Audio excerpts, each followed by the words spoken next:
আসসালামু আলাইকুম। আমার প্রিয় বোনেরা, শবে কদরের রাত খুব কাছে চলে এসেছে। আপনি হয়তো সব কাজ গুছিয়ে অজু করে জায়নামাজে বসবেন, কিন্তু মনে একটা দ্বিধা কাজ করছে। আমি তো শবে কদরের নামাজ পড়তে চাই, কিন্তু ঠিক কত রাকাত পড়ব? কেউ তো বলে ১২ রাকাত পড়তে হয়, কেউ বলে ৪ রাকাত। আসলে হানাফি মাঝহাবে সঠিক সংখ্যাটা কত? আবার হয়তো ভাবছেন, কোন সূরা দিয়ে পড়ব, নিয়তটা কিভাবে করব, নামাজের পর কোন দোয়াটা পড়লে আল্লাহ সবচেয়ে বেশি খুশি হবেন। চিন্তা করবেন না বোন, আমি জানি সারা দিন রোজা রেখে ইফতার বানিয়ে সংসারের কাজ সামলে বাচ্চাদের ঘুম পাড়িয়ে আপনি কতটা ক্লান্ত, কিন্তু এই একটা রাতের ইবাদাত আপনার জীবনের মোড় ঘুরিয়ে দিতে পারে। আজকের এই ভিডিওতে আমি আপনাদের একদম হাতে কলমে ধাপে ধাপে দেখিয়ে দেব হানাফি মাঝহাব অনুযায়ী শবে কদরের নফল নামাজ পড়ার একেবারে সঠিক পদ্ধতি। নিয়ত বাঁধা থেকে শুরু করে সালাম ফেরানো এবং মুনাজাত পর্যন্ত সব কিছু আজ আমরা শিখব। আপনি যদি জীবনে কখনো নফল নামাজ নাও পড়ে থাকেন, তবু আজকের এই ভিডিওটি দেখে আপনি খুব সহজেই শবে কদরের নামাজ পড়তে পারবেন ইনশাল্লাহ। তাই ভিডিওটি না টেনে শেষ পর্যন্ত আমার সাথে থাকুন। বোনেরা, পদ্ধতি জানার আগে আমাদের মনটাকে একটু নরম করা দরকার, তাই না? ভাবুন তো, কেন আমরা এই রাতের জন্য এত পাগল? কারণ আল্লাহ তালা পবিত্র কুরআনে সূরা কদরে বলেছেন, লাইলাতুল কদরি খায়রুম মিন আলফি শাহর, অর্থাৎ কদরের রাত ১০০০ মাসের চেয়েও উত্তম। ১০০০ মাস মানে বুঝতে পারছেন? ৮৩ বছর ৪ মাস। সুবহানাল্লাহ। আপনি যদি এই এক রাতে মাত্র ২ রাকাত নামাজও কবুল করাতে পারেন, আপনার আমল নামায় এমন সওয়াব লেখা হবে যেন আপনি টানা ৮৩ বছর ধরে প্রতিদিন ওই নামাজটি পড়েছেন। আমাদের প্রিয় নবীজি সাল্লাল্লাহু আলাইহি ওয়াসাল্লাম বলেছেন, মান কওমা লাইলাতাল কদরি ঈমানান ওয়াহতিসাবান গফিরা লাহু মা তাকাদ্দামা মিন যামবিহি। এর বাংলা অর্থ হল, যে ব্যক্তি ঈমান ও সাওয়াবের আশায় লাইলাতুল কদরে ইবাদাতের জন্য দাঁড়ায় বা নামাজ পড়ে, তার পেছনের সব গুনাহ মাফ করে দেওয়া হয়। এখন একটু প্রশ্ন খুব আসে, আপু, এই নামাজ কি ফরজ? না পড়লে কি গুনাহ হবে? না বোন, হানাফি মাঝহাব সহ সকল স্কলারদের মতে শবে কদরের এই নামাজটি হল নফল বা মুস্তাহাব, এটা ফরজ বা ওয়াজিব নয়।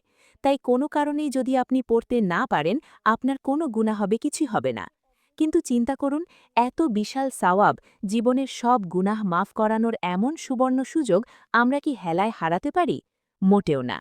এখন আসি সবচেয়ে বেশি জিজ্ঞাসিত প্রশ্নে, কত রাকাত পড়ব? বোন, খুব মন দিয়ে শুনুন। হানাফি মাঝহাব অনুযায়ী রাতের নফল নামাজের কোনো নির্দিষ্ট সর্বোচ্চ সীমা নেই। নবীজি বা সাহাবিদের থেকে এমন কোনো দলিল নেই যে শবে কদরে ঠিক এত রাকাতই পড়তে হবে। তবে সর্বনিম্ন আপনি ২ রাকাত পড়বেন, আর সর্বোচ্চ আপনি যত খুশি পড়তে পারেন। আমাদের দেশের অনেক আলেম ১২ রাকাত বা ২০ রাকাত পড়ার কথা বলেন, এটিও জায়েজ। এর ভিত্তি হল বুজুর্গদের আমল। হানাফি মাঝহাবের সবচেয়ে উত্তম নিয়ম হল ২ রাকাত ২ রাকাত করে পড়া। আপনি ২ রাকাত করে ৪ রাকাত, ৮ রাকাত, ১২ রাকাত, আপনার শরীর এবং সময় যতটুকু কুলায় ঠিক ততটুকু পড়বেন। যারা শারীরিকভাবে অসুস্থ, সারা দিনের পরিশ্রমে প্রচণ্ড ক্লান্ত, তাদের আমি বলবো, বোন, জোর করে ১২ রাকাত পড়তে গিয়ে যদি আপনার মনোযোগ নষ্ট হয়, তার চেয়ে বরং আপনি খুব সুন্দর করে সময় নিয়ে চোখের পানি ফেলে মাত্র ২ রাকাত বা ৪ রাকাত নামাজ পড়ুন। আল্লাহ আপনার সংখ্যা দেখবেন না, আল্লাহ দেখবেন আপনার মনের এখলাস ও আন্তরিকতা। চলুন, এবার আমরা একদম প্র্যাকটিক্যালি নামাজটা শিখে নিই। প্রথমে সুন্দর করে সময় নিয়ে অজু করুন। একটা পরিষ্কার কাপড় বা নামাজের পর্দা পরে নিন। নিরিবিলি জায়গায় জায়নামাজ বিছান। ফোনটা সাইলেন্ট করে দূরে রাখুন। দুনিয়ার সব চিন্তা মাথা থেকে ঝেড়ে ফেলুন। ভাবুন, আল্লাহ আপনাকে দেখছেন। হানাফি মাঝহাবে মুখে উচ্চারণ করে নিয়ত করা ফরজ নয়, মনে মনে সংকল্প করাই আসল নিয়ত, তবে মুখে বলা মুস্তাহাব। আপনি আরবি না জানলে একদম আপনার নিজের মাতৃভাষায় বাংলায় নিয়ত করবেন। বলবেন, আমি কিবলামুখী হয়ে আল্লাহর সন্তুষ্টির জন্য শবে কদরের ২ রাকাত নফল নামাজ পড়ার নিয়ত করছি। আল্লাহু আকবার। ব্যাস, এতটুকুই যথেষ্ট। প্রথম রাকাতের জন্য আল্লাহু আকবার বলে হাত তুলুন।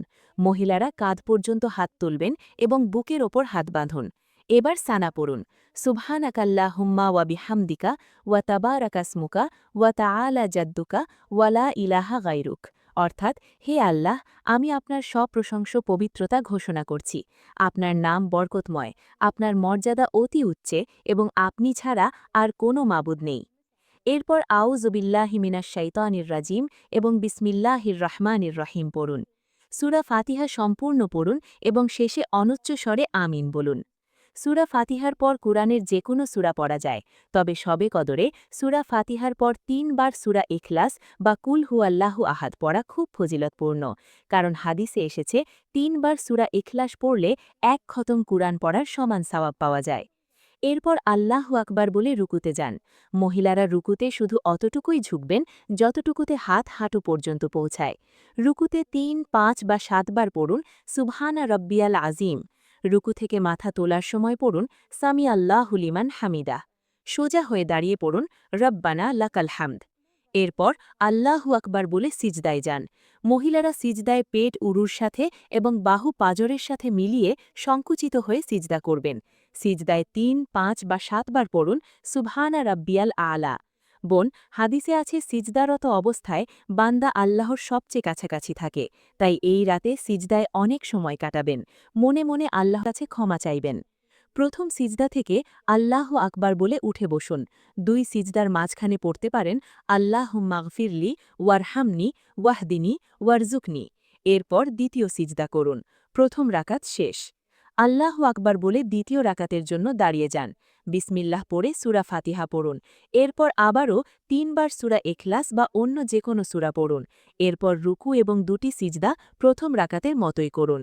সিজদা শেষে বসে পড়ুন। এরপর তাশাহুদ বা আত্তাহিয়াতু পড়ুন। এরপর দরুদে ইব্রাহিম পড়ুন, যেটা আমরা সব নামাজে পড়ি। এরপর দোয়া মাসুরা পড়ুন। সবশেষে প্রথমে ডান দিকে মুখ ঘুরিয়ে আসসালামু আলাইকুম ওয়ারাহমাতুল্লাহ এবং বাম দিকে মুখ ঘুরিয়ে একই কথা বলে নামাজ শেষ করুন। নামাজ শেষ করেই সবচেয়ে জরুরি যে কাজটা করবেন তা হল উম্মুল মুমিনিন আয়েশা রাদিয়াল্লাহুকে শেখানো নবীজির সেই বিখ্যাত দোয়াটি পড়া। দোয়াটি হল আল্লাহুম্মা ইন্নাকা আফুউন তুহিব্বুল আফওয়া ফাফু আন্নি। এর অর্থ, হে আল্লাহ, নিশ্চয়ই আপনি ক্ষমাশীল, ক্ষমা করাকে আপনি ভালোবাসেন, কাজেই আপনি আমাকে ক্ষমা করে দিন। এই দোয়াটি জায়নামাজে বসে বারবার পড়বেন, কাঁদতে কাঁদতে পড়বেন। এরপর হাত তুলে মোনাজাত করবেন, দুনিয়া ও আখেরাতে সব চাইবেন, নিজের জন্য, বাবা মায়ের জন্য, সন্তানের জন্য, স্বামীর জন্য এবং পুরো মুসলিম উম্মাহের জন্য।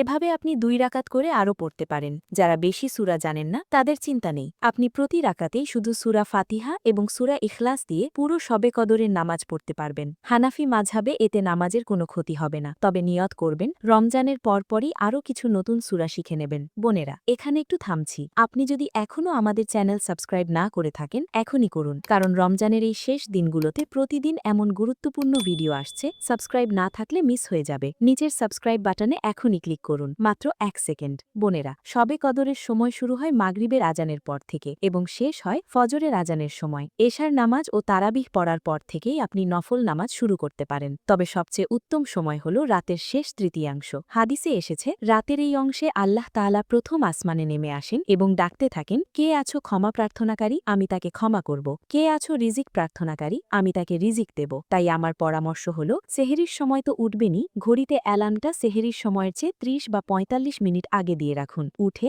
নিরিবিলি পরিবেশে তাহাজ্জুদ বা শবে কদরের এই নামাজটি পড়ুন। আর যারা শারীরিকভাবে দুর্বল, রাতে জাগতে পারেন না, তারা এশার নামাজের পরপরই বা ঘুমাতে যাওয়ার আগেই কয়েক রাকাত পড়ে নেবেন। একেবারেই না পড়ার চেয়ে এটা অনেক ভালো। আমাদের বোনেদের মনে অনেক প্রশ্ন থাকে, যেমন, আমি যদি শুধু ২ রাকাত পড়ি তাহলে কি শবে কদরের ফজিলত পাবো? জীবন অবশ্যই পাবেন। ইখলাসের সাথে পড়া ২ রাকাত নামাজও আল্লাহ কবুল করতে পারেন। অনেকে বলেন, আমার ছোট বাচ্চা আছে, বারবার উঠে যায়, আমি দীর্ঘক্ষণ নামাজ পড়তে পারি না, আমি কি করব? আল্লাহ আপনার পরিস্থিতি জানেন। বাচ্চাকে সামলানো আপনার জন্য সওয়াবের কাজ। আপনি যতটুকু সময় পান ততটুকু পড়ুন। শুয়ে শুয়ে বাচ্চাকে দুধ খাওয়াতে খাওয়াতেও মনে মনে জিকির ও দোয়া করবেন। খুব গুরুত্বপূর্ণ একটা প্রশ্ন, মাসিক বা পিরিয়ড চললে কি এই রাতের ফজিলত থেকে বঞ্চিত হব? একদমই না। পিরিয়ডের সময় আপনি নামাজ ও কুরআন তেলাওয়াত করতে পারবেন না ঠিকই, কিন্তু আপনি জায়নামাজে বসে তসবিহ পড়বেন, ইস্তেগফার করবেন, দরুদ পড়বেন এবং শবে কদরের সেই বিশেষ দোয়াটি বারবার পড়বেন। আল্লাহ চাইলে আপনাকে পূর্ণ সওয়াবই দান করবেন। তাহাজ্জুদ ও ও শবে কদরের নামাজ কি আলাদা? রাতের শেষ ভাগে যা পড়বেন সেটাই তাহাজ্জুদ। আপনি শবে কদরের রাতে তাহাজ্জুদের সময় শবে কদরের নিয়তে নামাজ পড়লে দুটি সওয়াবই একসাথে পাবেন ইনশাআল্লাহ। আমরা কয়েকজন বোন মিলে কি জামাতে এই নামাজ পড়তে পারি? হানাফি মাযহাব অনুযায়ী তারাবিহ ছাড়া অন্য কোনো নফল নামাজ জামাতে পড়া মাকরুহে তাহরিমি, তাই নফল নামাজ একা একাই পড়বেন। নামাজের আগে কি গোসল করা জরুরি? না, গোসল ফরজ না হলে শুধু অজু করলেই হবে, তবে ফ্রেশ লাগার জন্য গোসল করে পরিষ্কার কাপড় পরলে ইবাদতে মন বসে ভালো। আমার প্রিয় বোনেরা, সারা বছর আমরা দুনিয়ার পেছনে ছুটি, স্বামী, সংসার, সন্তান, কেরিয়ার এই করতে করতে আমাদের নিজেদের আমল নামায় কিছুই জমা হয় না। অনেক সময় আমরা হতাশার সাগরে ডুবে যাই, আমার তো অনেক গুনাহ, আল্লাহ কি আমাকে মাফ করবেন? বোন, শয়তান আপনাকে এই রাতেও ধোকা দেবে, বলবে তুই তো সারা বছর নামাজ পড়িস না, এক রাত পড়ে কি হবে? অথবা বলবে অনেক তো ক্লান্ত, ঘুমিয়ে পড়। বোন, শয়তানের কথায় কান দেবেন না। আল্লাহ রহমানুর রাহিম, তিনি পরিমাণ দেখেন না, তিনি আপনার অন্তরের ইখলাস দেখেন। মাত্র 2 রাকাত দিয়ে শুরু করুন না। এই এক রাতের চোখের পানি আপনার পুরো জীবনের গুনাহ মুছে দিতে পারে, আপনার তাকদীর বদলে দিতে পারে। ক্লান্ত লাগছে? ঠিক আছে,